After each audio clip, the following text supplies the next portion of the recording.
A cidade de Taboão da Serra, com quase 250 mil habitantes, foi classificada entre as mais digitalizadas do estado de São Paulo num levantamento que foi feito sobre as cidades brasileiras que mais se utilizam de tecnologias de informação e comunicação. Bem, parte ligada à educação. O que está acontecendo aí? Um pouquinho pro modular. Quem que é? O Will? Quem que ouve o Will? 1, 2, 3, 4, 5. A cidade de Taboão da Serra, com quase 250 mil habitantes, blá, blá, blá, blá, blá, blá, blá, blá, blá, blá, blá, blá. Vamos lá.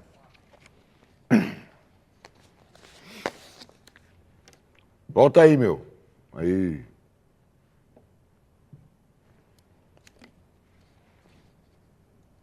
Vamos lá. Pode ser mesmo? Tem certeza? Tá bom, então tá bom. A cidade de Taboão da Serra, com quase 250 mil habitantes, foi classificada entre as mais digitalizadas do estado de São Paulo, um levantamento que foi feito sobre as cidades brasileiras que mais se utilizam de tecnologias de informação e comunicação.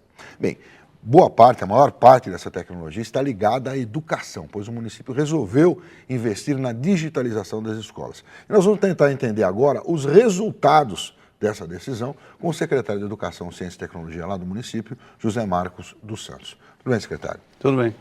Então, vocês investiram em digitalizar as escolas. O que é essa digitalização? Primeiro explica para a gente. Depois eu queria entender de que maneira isso influencia nos resultados, né, do ensino melhor que a cidade parece ter. Tá. A opção do município em fazer investimentos na área de tecnologia da digitalização era toda ela baseada na formação dos nossos professores, nossos docentes e também dos nossos alunos, nossos discentes. Tá. Não adianta você comprar material tecnológico sem que as pessoas saibam como utilizar e tirar o melhor proveito disso.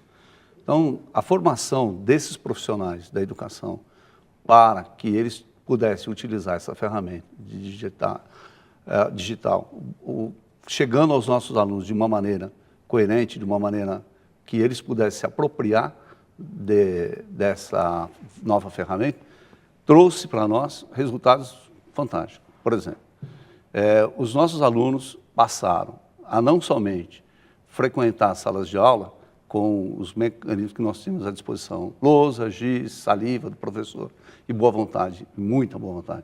Eles passaram a ter um laboratório, cada escola nossa tem um laboratório de informática. Nesse laboratório de informática nós temos um mediador e nós temos a presença sempre do professor das turmas. Esse professor é a cargo dele que as aulas são preparadas. Ele faz toda a preparação da aula, sempre orientado por uma equipe de técnicos da Secretaria de Educação, que passam as coordenadas, principalmente visando ao planejamento que tem que ser desenvolvido, né? Ele, uma vez com o auxílio do nosso monitor, faz com que essa ferramenta seja apropriada pelos alunos. O resultado, quer dizer, é um laboratório de informática. É um laboratório de informática que nós temos. Além desse laboratório de informática, que todas as escolas têm, todas as nossas EMEFs têm, EMEBs têm, nós também resolvemos investir também na lousa digital. Essa lousa digital trouxe a possibilidade de você acoplar já os nossos computadores a essa lousa e, a partir daí, por exemplo, preparar uma aula de geografia, por exemplo, em tempo real, acessando através do Google, você pode concluir uma aula de geografia com o auxílio da tecnologia. Você pode ir, por exemplo, até o Rio Amazonas, fazer um comparativo. Com imagem de satélite. Com imagem de satélite, por exemplo. Mas isso são todas as escolas? Todas as escolas. Todas as nossas escolas possuem. Vocês têm quantos alunos? Nós temos cerca de 33 mil alunos. Tá. Incluindo alunos da educação infantil, ensino fundamental 1 e 2 e EJA. E EJA também, né? EJA Só não tem ensino médio. E os resultados do IDEB? Vocês também têm bons resultados no IDEB. Exatamente. Esse processo iniciou-se no ano de 2005. O processo da informatização. Da informatização. Tá. Em 2007, nós passamos pela primeira avaliação da Prova Brasil e o resultado foi surpreendente. Foi um resultado muito positivo, né, onde nós conseguimos atingir um patamar acima do normal, em relação principalmente aos outros municípios da região e em relação também aos outros municípios do estado de São Paulo e do Brasil. E no ano de 2009 nós superamos esse resultado, se tornando na região e comparativamente, porque quando você compara resultado, acho que você também tem que comparar as coisas que ele traz. Por exemplo, quantidade de população, você não pode comparar uma população de 250 mil habitantes com uma cidade que tem 10 mil habitantes, né? Acho que seria injusto isso. Tá certo. E também um outro fator que influencia é a renda per capita, o PIB do município, né? Quanto que esse município gera também. Só para um comparativo, nós temos cidades no estado de São Paulo que o orçamento deles para a educação é o orçamento do nosso município total. Inteiro, né? Mas o resultado obtido na Prova Brasil, no IDEB, é o mesmo. E por que você atribui, você faz essa ligação da informatização com o resultado no IDEB? É só a tecnologia capaz de fazer isso? Não, Não, jamais. Se você não tiver os cursos de formação continuada dos nossos educadores, isso não seria possível. Ninguém consegue tirar de uma ferramenta, né, por melhor que ela seja, se você não construir essa formação. Então, os nossos professores, nós montamos uma casa do educador na cidade de Taboão da Serra. Essa casa do educador, ela ela abre vagas para aproximadamente 8 mil vagas, nós temos só esse ano aqui, para os professores fazerem cursos de formação. E os cursos são de várias áreas, incluindo a parte digital, a parte de informática. Nós também, com isso, nós temos um plano de formação de professores que possibilita ele na evolução funcional dele, evolução de carreira. Quer dizer, se ele faz o curso, ele passa a ganhar mais, é isso ou não? Claro, claro. Isso é um incentivo para que o professor constantemente esteja renovando e qualificando os seus conhecimentos para poder também transmiti-los aos nossos alunos. E ele faz presencialmente, fora do horário de trabalho, e também pode fazer acessando uma plataforma virtual. Casa, enfim. Isso, em casa mesmo. Nós temos a realidade brasileira que não permite que o professor, com certeza, trabalhe apenas numa única rede. Mas nós estamos trabalhando nessa questão também. Você também tem que trazer o professor para um atrativo maior. Só o salário não qualifica o profissional da educação para que ele tenha um bom resultado. Mas também não podemos deixar de ressaltar que bons salários atrás de bons profissionais. Vocês têm bons salários lá? Nós temos. Comparáveis à cidade Comparáveis de São Paulo, à às cidade de São cidades Paulo da região? e as cidades da região, o melhor. Ou melhor? Ou melhor. Hoje nós temos um piso salarial para um professor de 30 horas semanais, ou seja, 150 horas mensais, na faixa de R$ 1.900. Inicial. Esse é o piso. Esse é o piso, é o inicial. Você acha que com isso, com um salário razoável, você consegue atrair o professor? Claro, eu sou... De outros lugares, os bons professores, é isso? Antes nós perdíamos os profissionais.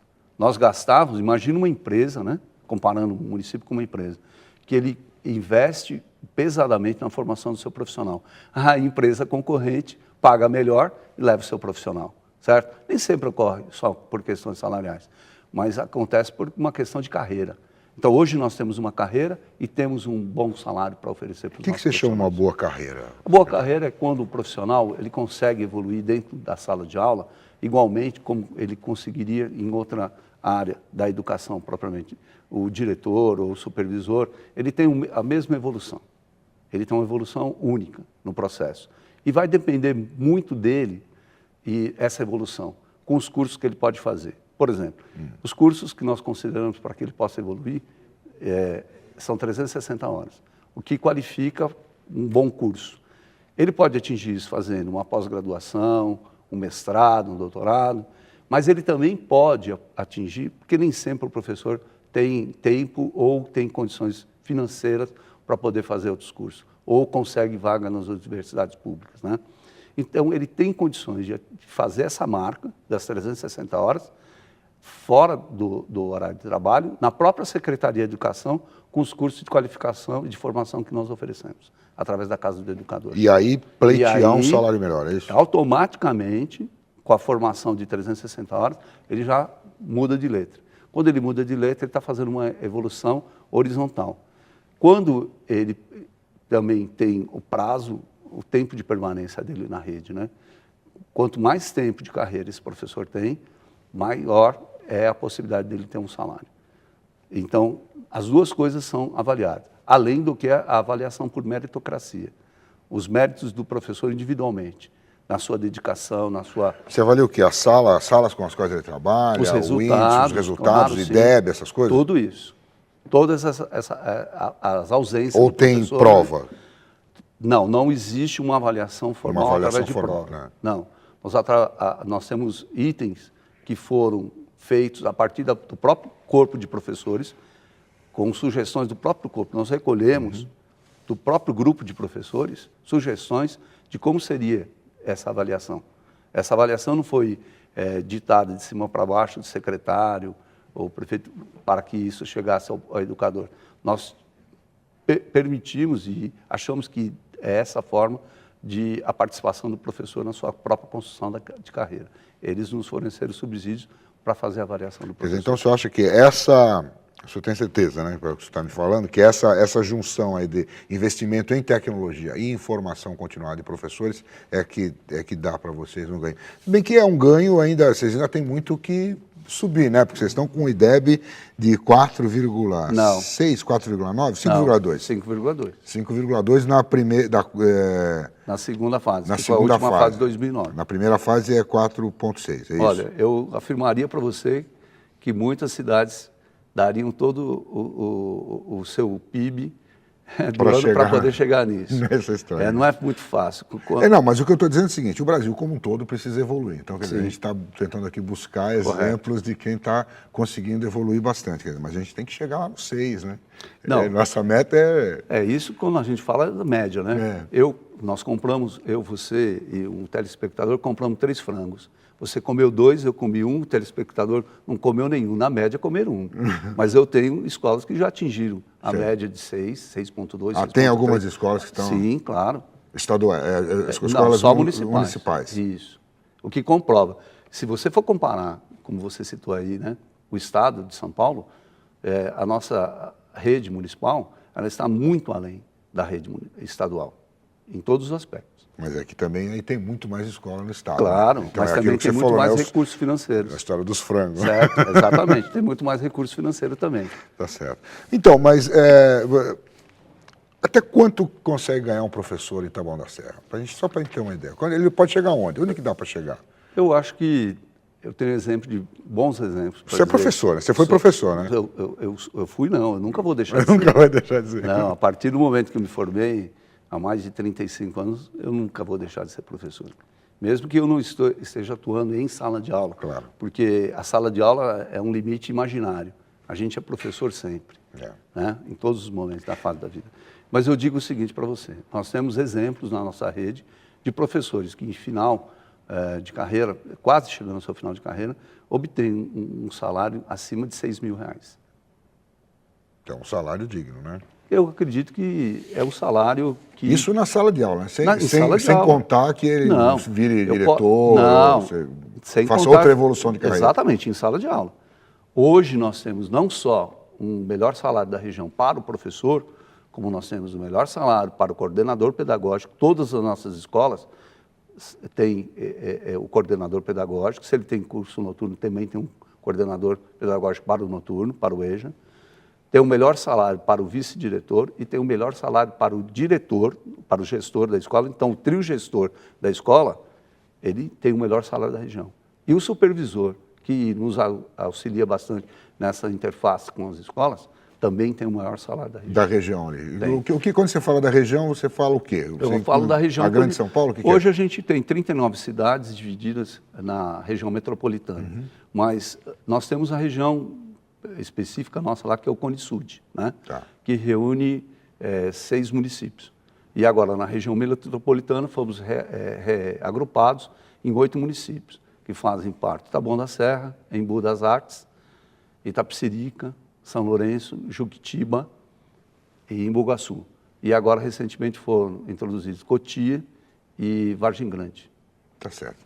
Bom, secretário, obrigado, parabéns então pelo trabalho lá. Espero que você continue, volte aqui e dizer, olha, nós já chegamos nos 6 pontos do IDEB muito antes da pedida. Não, com certeza.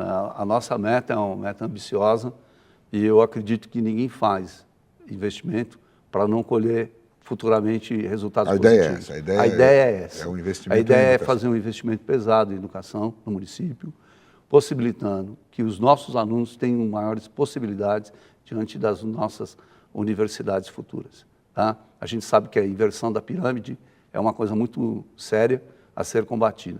E também a gente luta para que futuramente a gente consiga atingir patamares maiores de participação no PIB, porque um país que tem a 7ª economia do mundo, do planeta, não pode negar à educação aquilo que lhe é de direito. Nós temos que lutar por isso. Você defende que quanto do PIB seja? 10%. Você acha que é possível fazer isso hoje? É possível? Sem problema nenhum, sem problema matemático. É conta de padaria. Você pode ter certeza. E por que não fizeram até a agora? população... Você acha que foi só uma questão de decisão? Não é uma questão... Eu acho que você tem que crescer em paralelo. Não pode só a agricultura, o seu setor primário, crescer, evoluir, com toda a tecnologia que está sendo feita e a custos de desenvolvimento esse questionável, por exemplo, como você desmatar, né? Colocar plantações onde nós temos cerrado, onde nós temos a floresta amazônica, levar para lá a agropecuária, né? E todo o resultado disso não vir parar para a educação.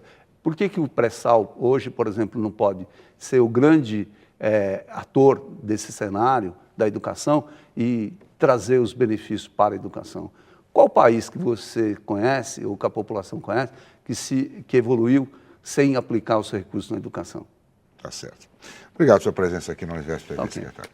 A gente faz um intervalo rápido e voltamos daqui a pouquinho. Até já.